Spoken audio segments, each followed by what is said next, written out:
Salavat. Allahumma salli ala Muhammad wa ali Muhammad. Allahumma salli ala Muhammad wa ali Muhammad. A'udhu billahi mineşşeytanirracim. Bismillahirrahmanirrahim. Elhamdü es-sena'u lillahi rabbil alamin. Vel akibetu lil muttaqin. ثم الصلاة والسلام على رسول الله الأمين أعني أبا القاسم محمد. اللهم صل على محمد وآل محمد. صلى الله عليه وآله وسلم وعلى أهل بيته الطيبين الطاهرين المعصومين سيما ناموس الدهر ولي العصر حجة ابن الحسن عجل الله تعالى فرجه الشريف ولعنة الله على أعدائهم أجمعين. رب اشرح لي صدري ويسر لي أمري واحلل عقدة من لساني يفقهوا قولي. Esselamu Aleyküm ve Rahmetullah. Ağamız, Seyyidimiz, Mevlamız, başımızın tacı, kalplerimizin nuraniyeti, İmam-ı Zamanın salamet olması, Nazanin qəlbinin bizlərdən razı və xoşnud olması, düşmənlərinin məhvi, zuhur və qiyamının təcilinə salavat hədiyyə elə. Allahumma salli ala Muhammad və ali Muhammad.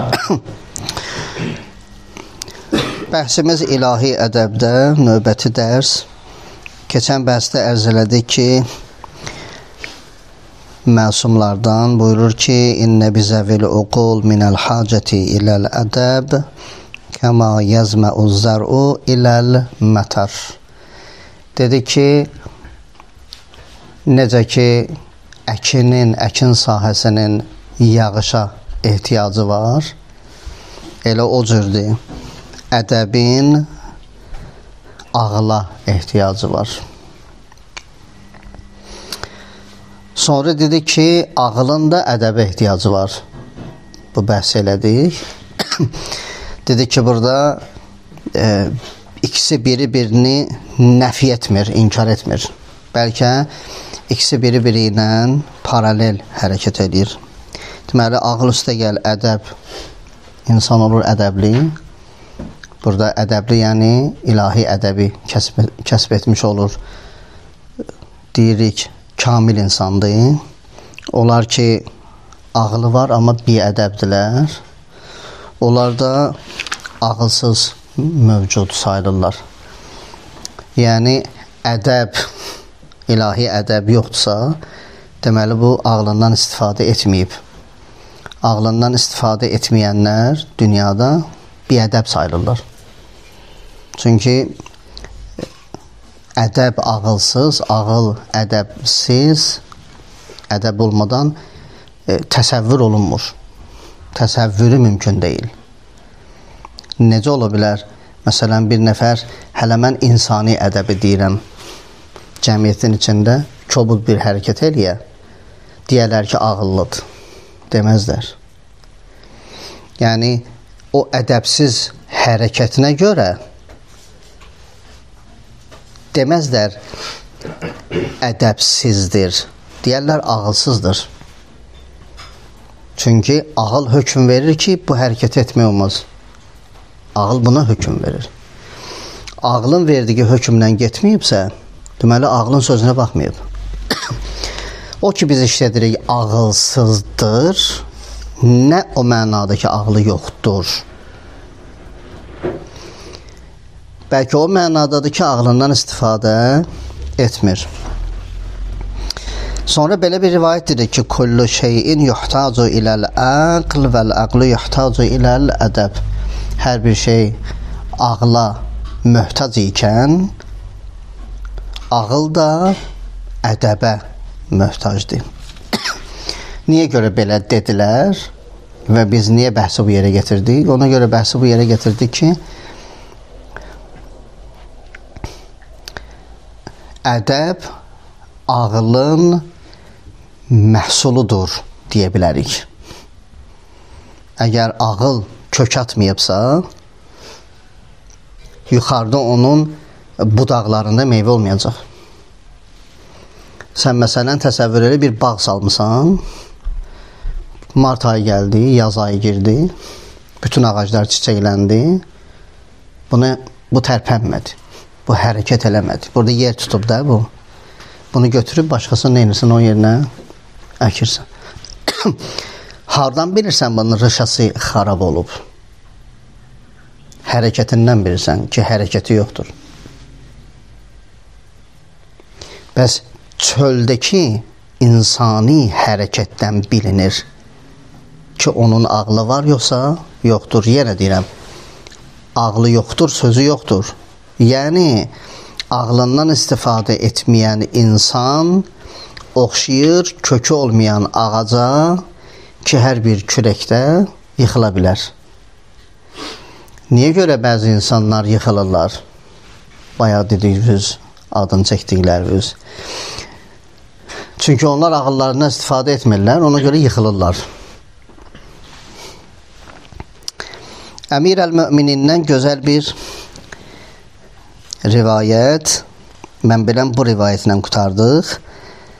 Buyurdu ki, qədrur racul əla qədri himməti. Bu rivayətlə qutardıq bəhsimizi. Dedi ki, hər bir kişinin, kişi burada racul, kişi mənasındadır, amma kişi insan mənasındadır. Qədrur racul, yəni hər bir insanın qədri, miqdarı, əla qədri himmətihi. Onun himməti qədərdir. Burada da dedi ki, himmət hədəf mənasındadır.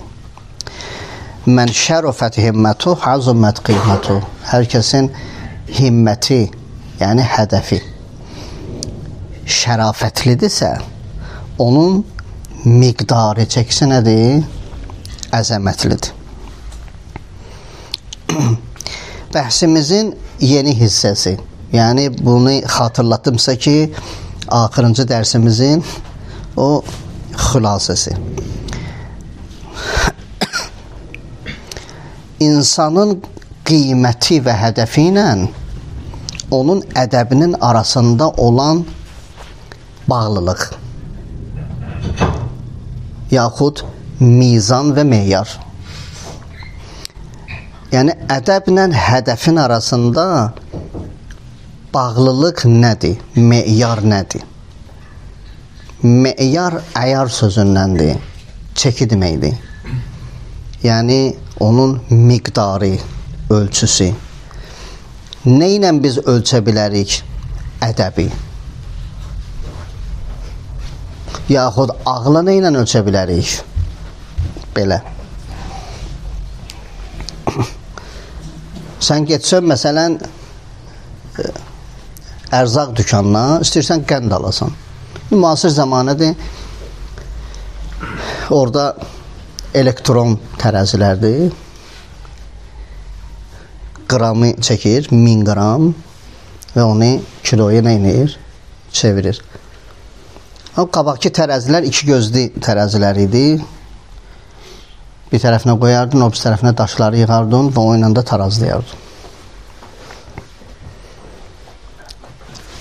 İndi biz təsəvvür edin o iki gözlü tərəzidə ədəbi bir tərəfinə qoymuşuq, çəkmək istəyiriksə, tərəzini qarşı gözünə nə qoymalıyıq? Onu nə ilə ölçməliyik? Onun meyarı nədir? Yaxud çəki daşı nədir? Belə deyək. Əmir əl-Möminin belə bir rivayət buyurur. İnnəkə mukavvəmun bi ədəbik. Balaca bir cümlə. Doğrudan da Əmir əl-Möminin o lakanik, qısa cümlələri var ki, dərya mənası var. Məsələn, Əmir əl-Möminindən belə bir iki cümlədən, ərəb dilində cümlədən, bizdə baxanda, yəni bir cümlədən. İrhamu turhamu. İrhamu turhamu. Qısa. Quranda da bir cümlədən ibarət, əlbəttə, ərəblər kəlmədir. Bir kəlmədən ibarət nə var? Ayə var. Məsələn, Ər-Rəhman surəsində mudhammatan bir ayədir. Mudhammatan. Ya Əsr surəsində vəl əsr bir ayədir. And olsun əsrə. Yəni and olsun İmam Zamanın vücuduna. Belə qısa kəlmələr var. Amma dərya mənaları var. Əmir əl-Möminin buyurur ki, innəkə mukavvəmun. Mukavvəm sözü, yəni mən belə tərcümə edirəm. Yəni sən gücləndirilmisən. Yaxud sənin miqdarındır. Yaxud sənin çəki daşındır, əyarındır. İnnəkə mukavvəmun bi ədəbik. Yəni insanı çəkmək istəyirsənsə tərəzidə, iki gözlü tərəzinin bir gözünə insanı qoymusansa, onu mukavvəmi, onu gücləndirən, qarşı tərəfdə onu çəkən bu ədəbidir. Yəni insanın ölçüsü ədəbi iləndir. İndi demişdik Loqman-ı Həkim dedilər ki, bu ədəbi hardan yığmısan? Loqman Həkim dedi ki, mənim bu ədəbli olmağım ki, ədəbi yığmışam, ədəbsiz hərəkətindəndir. Dedilər Loqmana ki, bu necə olur? Deyir, insanlar cəmiyyət içində, mən də cəmiyyətin içində hərə bir hərəkət elədi, gördüm cəmaat pis baxır. Mən etmədim. Hər o əməli ki, insanlar elədi, cəmaat pis baxdı, insanlar pis baxdı, mən o hərəkəti etmədim. Deməli, ədəbsiz hərəkətindən gücləndim, güc aldım, neynədim? Ədəbli oldum. Ədəbi oradan yığmışam.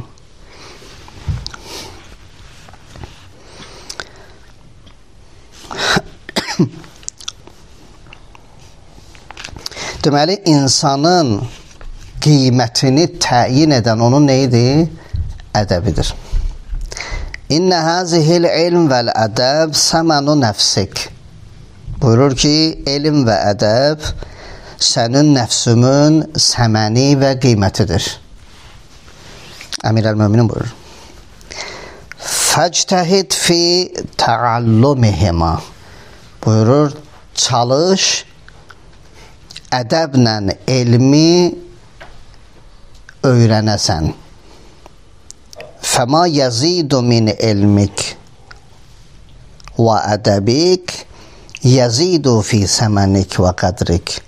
Niyə görə deyirəm sənə elm və ədəbi çalış, öyrən, əldə et? Ona görə fəma yəzidu min elmik və ədəbik, yəni artırsa sənin elmivi və ədəvivi yəzidu fi səmənik və qədrik. Çünki sənin miqdarın nədir? Qalxacaq. Nə qədər ədəbli olacaqsan, bir o qədər qiymətin qalxacaq. Görsən ki, dünyəvi şeylə getirəndə, hadisələrlə götürəndə, müharibədə görsən ki, orada bütün rütbələr var. Aşağı serjantdan tutmuş, yuxarı generala qədər hamısı müharibədədir. Burada aləmdə bir-birinə general əmir verir, serjant yerinə yetirir, o birisilər də belə. Fərqi yoxdur, burada görərsən bir dənə serjantdır, ya bir dənə generaldır, fərqi yoxdur. Rütbəsindən asılı olmayaraq görərsən ki, o qədər düşüncəlidir, düşməni o qədər zərbə vurub ki, düşmən tərəf onun başına qiymət qoyur. Deyir, məsələn, 5 milyon verirəm, hər kəs onun başını götürsə, hər kəs onu öldürsə.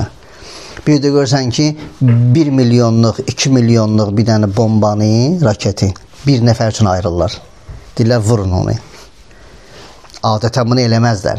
Gəlirlər ki, o 100 manatlıq atarlar, milyonluq atarlar ki, 5000 ölsün. Amma bunun ki, başının qiyməti 5 milyondur, elə raketi də 5 milyondur. Ona nə inirlər? Atırlar onu. Çünki əsas o götürülsə, düşmən məğlub olacaq. Allah lənət eləsin Yezid ibn Muaviyyə. Yezid ibn Muaviyyə, yəni Yezidin qoşunu İbn Ziyad Kərbəlada bu işi istədi görsün. İstədi Əbəlfəz ağanı götürsün oradan. Ona görə məktub yazdı. Məktub yazdı Əbəlfəz ağaya ki, sən amandasan, qardaşların da. 3 qardaşını götür, özün, çıxın. Sizə biz heç nə eləməyəcəyik. Çıxın, elə o yandan da çıxın gedin. Sizin əşimiz yoxdur. Bizə də qoşulmuyor. Amma çıxın. Başının qiyməti idi Əbəlfəz ağanın. Yəni, istədi ki, onu satın alsın. Başının qiyməti idi. Amma o da nədir? Alınmadı. Dedi ki, mən İmam Hüseyin ağanı çəkən tərəzi, əyar qiyməti deyiləm. Nökəriyəm. Mən onun nökəriyəm. Nökər də ağanı nə eləməz? Bıraxmaz. O yaxşı iş deyil. Bir adama ağa demisənsə, deməli, nökəri sayırsan. Nökər də ağanı nə eləməz? Əlini bıraxmaz. Tək bıraxmaz. O da hələ Hüseyin kimi bir ağa olur. Bu rivayət Biharul Ənvar 1-ci cild. Bunlardan biri, məsələn, belə götürmək olar. İnsanlar gedirlər maddiyyatın dalıca. Maddiyyatı əldə eləmək üçün. Ruzu qazanırsan da, burada əyləşənlərin hamısı içi mən qarışıq, hamısı neynir? Səhərdən axşama qədər ruzunun dalıca gəlirlər. Hər kəsən öz ruzusunun dalıca. Səhər açıldı, hər üz bir işdə işləyirsiniz. Düz ki, səhər tezdən gedim, büyüm mənim üçün ayrılan ruzunu neyniyim? Götürüm. O maaşa işləyənlər ki var, gedirlər, amma həmən gün götürə bilmirlər. Götürməsələr də orada üst-üstə yığılır olsun. 30 gün tamam oldu, nədir? Ona verilir. Ya 15 gündən bir verirlər, ya ayda bir dəfə verirlər. Hər hal onun ruzusu bugün gəldi. Çünki işlədi axı. Səhərdə axşama qədər işlədi. Amma cibinə girib gəlmədi. Küt elədilər, bir yerdə nə edilər? Verəcəklər. Hər halda insanlar gedirlər maddiyyatın dalıcan. Bu xüsusi bir mövzudur. Onu gələcəkdə eləyəcəyik. Geniş bir mövzuda danışacaq onu Allahın izni ilə. Allah tövfiq versin.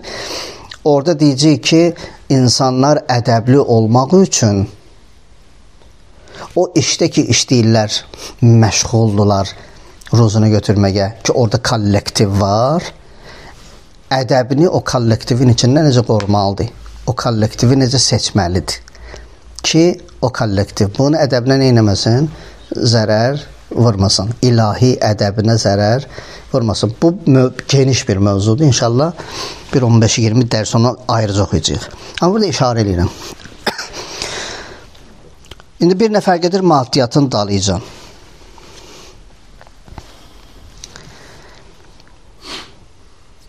Yolu da şərafətli yoldur. Bir nəfər maddiyyatın dalıcan gedir, ruzun dalıcan. Yolu da şərafətlidir. Yəni, halal ruzunu götürmək istəyir. Amma şərafətli yol ilə maddiyyat, üstəgəl maddiyyat, bu iki şeyi sonda məqsədi, hədəfi Allah deyil.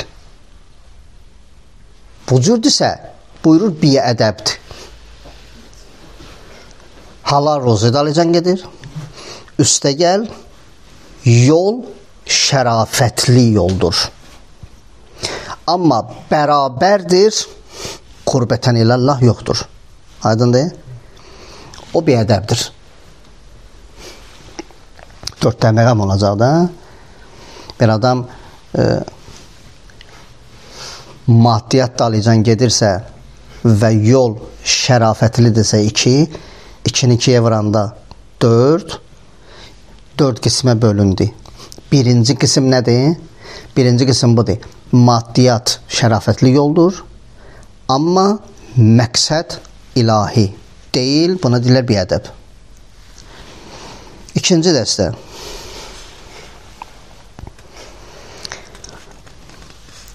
Maddiyyat dalıcan gedir. Üstəgəl o məsir, o yol ki gedir, şərafətli deyil. Bərabərdir, biədəb. Bu da biədəbdir. Şərafətli deyil mənası budur ki, haram qatır. Birincidə haram qatmamışdı. Amma qurbətən ilallah deyildi. İkincidə qurbətən ilallah deyil heç, şərafətli də deyil, yəni haram qatır. Bu da bir ədəbdir. Üçüncü, bir nəfər maddiyyat dalıcan gedir, üstə gəl. Məsir və yolu, seyri də nədir? Şərafətlidir. Üstə gəl, məqsədi də Allahdır. Buyurur, bu ilahi ədəbi kəsb edib, əldə edib. Yəni, bunu ilə yola çıxmaq olar. Həm uzaq yola çıxmaq olar, həm yaxın yola çıxmaq olar. Yəni, ahirəti buna etimad və etibar etmək olar. İnsan eləyə bilər, etibar eləsin buna ahirətini. Hər adama ahirət etibar eləyərlər. Müctehid 10 yaşından Allah yolunu seçir. Valideynlərinin hələlik köməyi ilə. Və 10 yaşından da ibadət itaətə başlayır. Hələ həddi buluğdan 5 ildə qabaq. 5 il möhkəmlənir. Sonra başlayır nəfsini əzməyə. Ta gəlir, diz vurur, bəzən 2000 kilometr yol qət edir, gedir elm dalıcan. Yenə nəfsini neynir? Əzir, sındırır. Elmi kəsb edir, ələ götürür. Elmi ələ götürdükcə elminə əməl də edir. Gecə namazlarını qılır və s. bu işləri görür. Bu işləri qutardı, evlənir. Yenə evlənmək ona heç bir mənfi təsir göstərmir. Balalar üçün ruzi yenə götürür, yenə ona heç bir mənfi təsir. Elə bir dağdır ki, o dağa heç nə təsir eləmir. Bildiniz? Yəni, ağlını mislin ki, dəvənin ayağına ipi bağlayıb, mismarla vurmsan və ip uzunluğu 10 metrdirsə, 10 metr radiusdan kənara çıxa bilmir. Həmən o müctehid insanı bu kitabdan, fiqh məsələdən kənara çıxmamaqda kömək edir. Ki, bu kitabdan kənara çıxma. Bax bura, sonra hərəkət elə. İndi o müctehidin özünü seçəndə diqqətli olmalısan. Ki, mən bunu etibar edə bilərəm, aqibət və axirətmi yoxsa yox. Onu seçirsən. Önəmli axirətdir. Önəmli dünyadır. Bizim dünyada ancaq bu ətimiz, sümüyümüz tərpənir, hərəkətdədir. Bəzən ruhumuzu da nə eləmişik? O mücərrəd ruhumuzu, metafizik, maddi olmayan ruhumuzu da balaca bir dənə cüssəmizin, 50-70 kiloluq cüssəmizin içində mətəl qoymuşuq. Belə sözüm pis çıxmasın, qara günə qoymuşuq. Yəni, ruhumuz mismar olmalı idi, bədənimizin boynuna ipi bağlamalı idi ki, o çərçivədən çıxmayın, biz bədənimizi mismar şəklinə salıb, ruhumuzun boynuna ipi atmışıq ki, bu çərçivədən bayra çıxma. Ona görə də qalmışıq həmən bu çərçivənin, bu 4 bucağın içində. Qabağa da nədir? Hərəkət eləyə bilmirik. Hətta hərəkət edəni də nə edirik? Mani oluruq. Deyirik ki, sən oradan, çünki bu qədər görürük yaxı. Bundan o tərəfə nədir? Qəbul etmirik. Siz elə bilirsiniz ki, o insanlar ki, mani olurlar Allah yolunu gedənlərə. Siz elə bilirsiniz ki, onlar bilirlər oradan o yana yol var. Mani olurlar. Onların 90% bilmir oradan o yana yol var. Onlar deyir ki, biz o çərçivə ki, onlar özləri daxil olublar çərçivənin içinə, o çərçivədən kənara çıxa bilmirlər. Səni də neynirlər? O çərçivənin içində məcbur saxlayırlar. Amma onlar bilmirlər ki, özləri çərçivədən birdən çıxsalar, aləmdə nələr var? Seyr eləməli, nələr var? Təsəvvür eləyin bir nəfər bir yer istəmirəm deyəm, amma bir böyük bir meşəlik, özdə dağ ətəyi meşəlik, qəşəng çaylar da axır. Belə baxanda göz oxşayır. Bu da burada yaşayır. Təsəvvür eləyin, 200 ildir burada yaşayır. 200 ildir burada yaşayır. Hər nə qədər təsəvvür yaratsın zehnində ki, bir yer var, bura nədir? Onu qəbul edə bilməz. Məgər ki, onu ora aparasan. Sən onda təsəvvür yarada bilməzsən. Niyə? Çünki 200 ildir bu meşənin içində yaşayıb. Bu çərçivədən kənara çıxmayıb. Bu insanları qınamalı deyil bəzi məsələlərdə. Ki, bəzən biz qınayırıq. Ki, sən niyə bu çərçivədən çıxa bilmirsən? Çıxa bilmir də, özün köklüyüb o çərçivəyə. Bəli.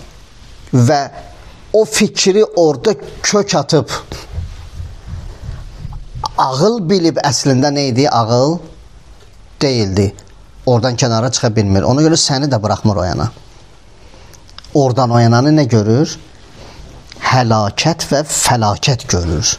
Hətta zəlalət də nədir? Görür. Amma əslində bu cür deyil. Üçüncü, maddiyyat üstəgəl, şərafətli yol üstəgəl, məqsəd Allahdır. Buna nə deyirlər? İlahi, ədəbi kəsb etmiş olur. Buradan başa düşürük ki, hədəf və ədəb hər ikisi paralel bir-birinin yanındadır və ikisi biri-birinin nəfi və inkar etmirlər. Heç vaxt ədəb hədəfə mane ola bilməz, hədəf də ədəbə mane ola bilməz. Birinci dərs yadımıza gəlir. Orada danışmışıq bunu. Təkrar deyil. Bu neçənci dərsdir bu? 13-cü dərs olmalıdır. Bu 16-17-ci dərs ki, bu söhbətləri eləmişik. Birinci dərsdəki hədəf, ədəb söhbətini eləmişik. 16-17 dərsdən sonra bir də hədəf, ədəb söhbətini eləyirik. Orada başa düşdüyümüz 1 millidirsə, bugün başa düşdüyümüz yarım metrdir. Niyə? Çünki ortalıqda o bəhsləri ki, biz elədik, ağıl bəhsini elədik, ağlı iki yerə böldük, nəzəri, əməli və s. bunların hamısını ki, külliyyatın hamısını danışdıq. İndi gəldik, daha rahat həzm eləyirik ki, doğrudan da hədəf ədəbə, ədəb hədəfə mane deyil, biri-birini inkar etmir, əslində paralel hərəkət etmək olar. Görərsən ki, bir nəfər dövlət işində işləyir, ədəbi də var, ərkanı da var, bunların dilində desək, etikası da var, estetikası da var, hər şey də var, Allahı da düşünür, müsəlmandır, Qur'anı da bilir, Peyğəmbəri də bilir, Əhl-i Beytin də bilir, nə olsun o olduğu yer, hər şey nədir? Bilir, mümkündür.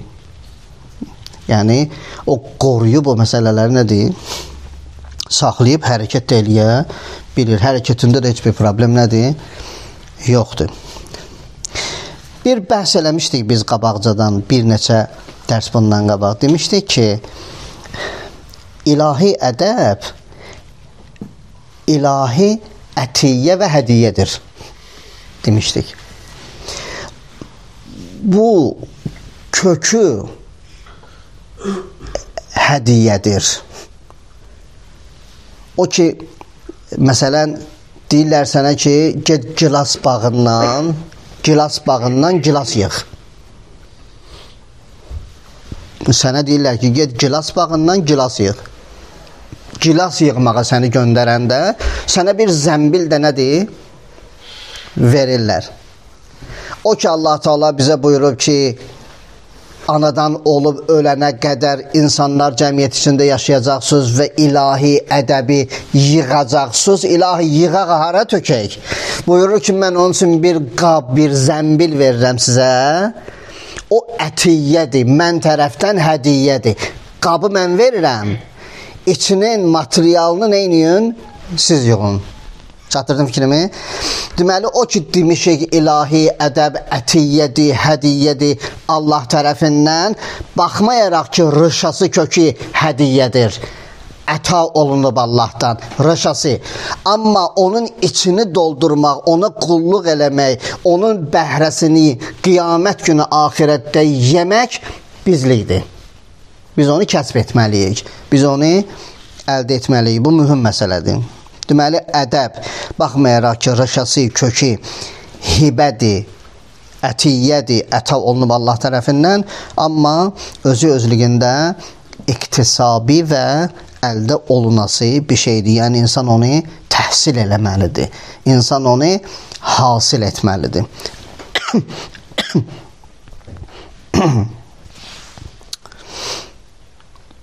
Deməli, ədəbi hasil etmək üçün biz xüsusi keyfiyyət və xüsusi materiallardan istifadə etməliyik. Biz indi istəyirik təhsil eləyək. Neylə təhsil eləyək? Yaxşı. Ədəbin kökü, yəni zəmbili, qabı Allah tərəfindən hədiyyə. Bunun içini doldurmaq bizə düşər. Gərək kəsb eləyək, yığaq, dolduraq onun içinə. İndi bunu necə yığaq, tökük onun içinə? Təsəvvür eləyin, məni göndəriblər gilas bağına, gilasın da kiloyu 15 manat. Ən bahalı gilas. Orada balaca onun ətini əssün, üzünü əssün, onu səndən almazlar. Orada elə olmalıdır ki, dəqiq, salamat olmalıdır hər biri. Çünki sən bunu 15 manata satırsan bu gilası və salamat gilas olmalıdır. Gilas misaldır da, bilirsiniz. Bunu səxavətə göndəriblər ki, get bu gilası yığ. Səxavət ömründə nədir? Gilas yığmayıb. Mən nə bilim nə ilə yığırlar bunu? Aydın deyil? İndi zəmbili veriblər, mənə də göndərirlər yığmağa. Mən də deyirəm ki, yox, mən gedə bilmərəm, filan kəs getsin. Filan kəsə deyirəm ki, ya mənə öyrət, ya sən get yığ. Dünya görə öyrədim sənə. Bunu bu cür tutursan, bunu qeyçi ilə bu cür kesirsən, bu cür qoyursan, bu cür eləyirsən. Bunlar hamısının qayda qanunu mənə nədir? Öyrədir. Elə belə olmaz ki, qab da var, ged necə bilirsən, gilasa da yığ, tök qabın içinin olmaz. Qaydası və qanunu var. Nə ilə gəlməliyik, nə ilə yığmalıyıq. Hətta məsələn bizə deyirlər ki, standart gilaslar olmalıdır. Biz bunu xarici göndərəcəyik. Eksportdur. Standart yığılmalıdır. Və o standartı da sən nədir? Gözünlə görməlisən, bilməlisən, müəyyən eləməlisən. Bunların hamısının bir qayda qanunu var. Necə gilas məsələsində eksport vurmaq üçün yığım qayda qanunu var. Zəmbilimiz var ki, Allah verib, hibə eləyib, bunun içine yığarsınız ədəbi, ilahi ədəbi və buyurub ki, mən sizə bəzi şeylər vermişəm, gedin onu ilə yığın bunu içinə. Burada indi məsələlər nədir? Nə ilə yığmalıyam? 1, necə yığmalıyam? 2, hansı materialla müəyyən eləməliyəm ki, bu gedir eksporta, bu getmir, bu zəmbilin içine qoyulmalıdır, bu qırağa qoyulmalıdır. Bunların hamısının keyfiyyəti və neyi var? Rəşası, kökü var. Yəni, elə küçədən yığmırıq biz bunu. Əlbəttə, orada bir dənə nöqtə var, onu daha mən çatdırmadım bugün. Gələn bəhs eləyərik. Bu yarımçıq qaldı bu hissə. Biraz geridən inşallah gələn dərs bəhs eləyəcəm. Və elhamdülillahi Rabbil aləmin. Peyğəmbər və əhl-i beytinə salavat. Allahümme salli ala Muhammed və ali Muhammed.